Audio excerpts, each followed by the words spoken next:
Hi, this is Katie Weeks, your independent, close to my heart maker, and today I'm joining with the Makers with Heart for our May collaboration on masculine layouts. Well, anything masculine, but I chose to do a layout.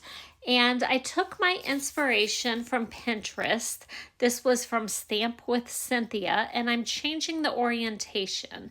And I also learned how to do emergent color from a post on Split Coast Stampers. It was by a lady named Lydia Fiedler. And so I'm going to show you how to do that emergent color technique.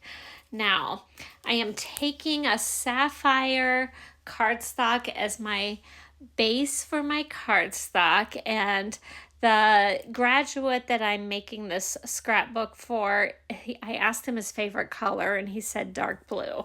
So I wanted to make his initial page in a scrapbook dark blue.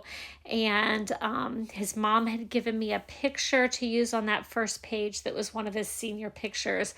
And I wanted to really make it a masculine layout. So I'm using some denim scrapbook paper, and most of the papers that I'm using in this layout are from an old paper pack called Urban, and from Aurora. It's another old paper pack, and from Textures. The jean print is from Textures paper pack, and then this zip strip and those arrows are from the Aurora line.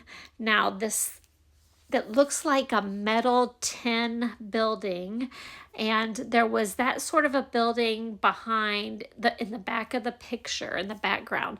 So I am rolling this paper with my T-square ruler, and then I'm coming in with our old scoreboard. Oh, I wish we still had this. I loved it.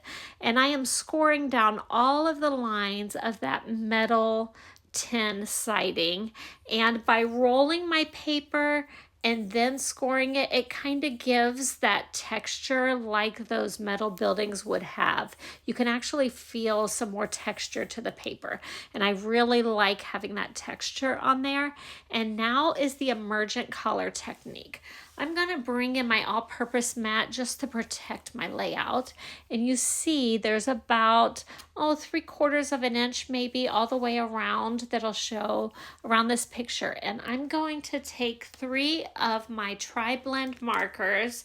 It's the tan blend, the yellow gold blend, and the tan shades, and I am going to color on the back. Now this works best with paper that's like 80 pounds or less is what it said on the tutorial that I saw, and you just keep layering on the alcohol markers. And so I've already put some down. It's not showing a lot yet, and then I'm coming in and I'm adding more colors, and I'm really concentrating on just kind of the outside of this paper. I'm telling you, when you look at this finished scrapbook page, you will think it was part of the paper. It's so organic and so natural looking. The tutorial that I watched, actually, the lady had done it with flowers. And I know Amanda is our flower guru. She's got to try this technique. And I know some other people like doing things that look really organic. And by coloring on the back, you can add some color to the front too.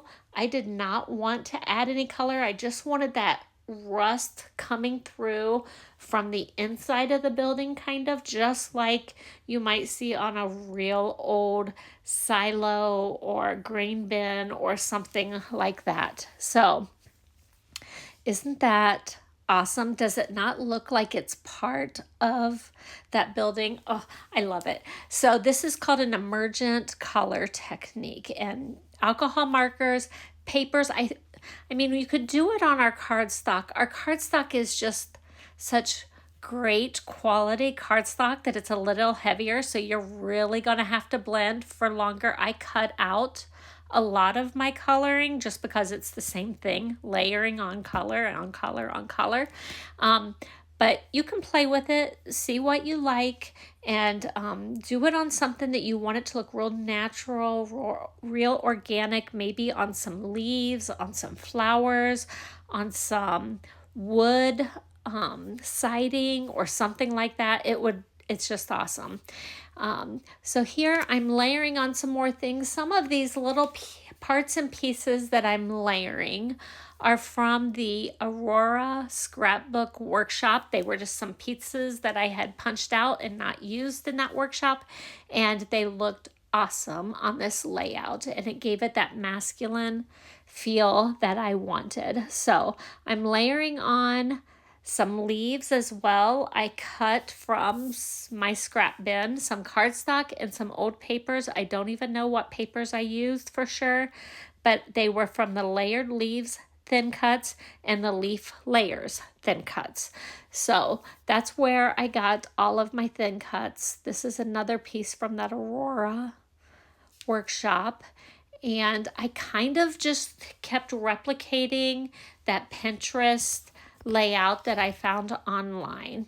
And I chose the one paper that goes across the bottom with the arrows because this is a cross-country runner, and you can see that on his t-shirt. And I think of runners going a certain direction, so I always used arrows and stars on my layouts for my son, who was a cross-country runner, and I think that works well on this layout too. And I think the stars are good for a masculine. I chose a lot of leaves because of the background in this picture as well. So I've incorporated that tin siding, I've incorporated the leaves that are in the picture, and then this is a tag that I cut from Irresistibles, and we'll be talking more about those next month. But this one I just used some of our Distress Oxide inks on it so that it was blue, and it was that darkest shade of blue that matched my background. And usually I like to tie something up at the top of my tag, but I'm making this tag into one of my embellishment clusters, and I'm going to embellish at the very top of that tag. I'm also taking a button, and I just used one of my coordinating markers that I've been using, and I colored the button, the wooden button, and I tied on just a little bit of our Sapphire crochet thread. I don't even think we have, I'm not sure if we have any of that available still online, but I still have it in my stash. So I'm tying that up on the button and sticking it up on the corner, kind of just replicating what was on my inspiration layout from Pinterest. And then I'm going to pop it up with one of our 3D foam dots. I like those dots because they're quick to just pop up little things, and I'll use some of them on my cluster that I'm getting ready to make here. So the zip strips and things that I used on my layouts, I had tiny little pieces left, so I just saved those so I can use those as ribbons coming out behind this cluster. And so I dovetailed those, cut up in the center, and then from each corner to that center cut, and it gives me a nice perfect little dovetail. And I'm layering those together, and then I will put a circle in front of them and another one of those stars from the Aurora scrapbooking workshop. And then I still had a couple of little leaves from that top cluster that I had torn off. There was no sense layering them underneath where nobody would see them. So I had kept those, and I'm just going to layer those behind this cluster just to kind of keep that whole leaf theme going around for all three of my clusters and tie them all together. And then this I popped up with my 3D foam dots. Sorry, I can't talk today. And then in my stash, I had some little hexagons that were already cut, and I'm like, that would be perfect for these acrylic numbers to kind of make them stand out some on that tag. So I came in with my red line tape, and I picked the thinnest that I had and just put little bits behind those acrylic numbers, because If I use my liquid glass, I was afraid it would dry and they would kind of chip off, like you could flick them off pretty easily. And I didn't want that. I wanted something that was sticky and that would hold it, but that was really thin. And so I thought this red line tape was pretty thin, and I can bend it over and just shape it behind each of those numbers, and it actually worked out perfectly, and you cannot see it at all. I just was able to layer it over on top of itself and then stick it on each of those little hexagons to finish off this layout. So I did take pictures of the layout once I had these numbers on, but then, so that's what you'll see in the final cut of one of the pictures.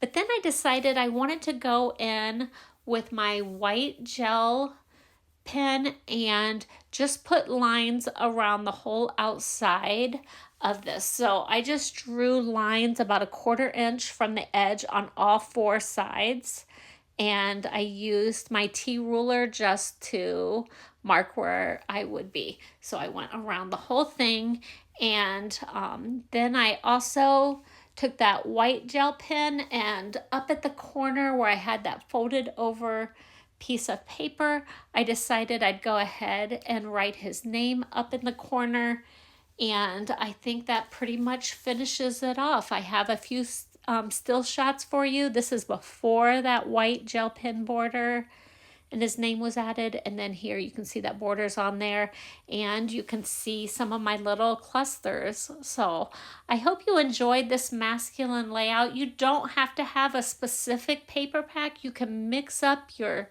scraps and all the extras that you have. If you've enjoyed this, I hope you'll give me a big thumbs up. Be sure you have subscribed to the channel so you can come back and see more crafty inspiration. Leave a sweet comment, and please go ahead and share this with your crafty friends. And I hope you'll have a great day.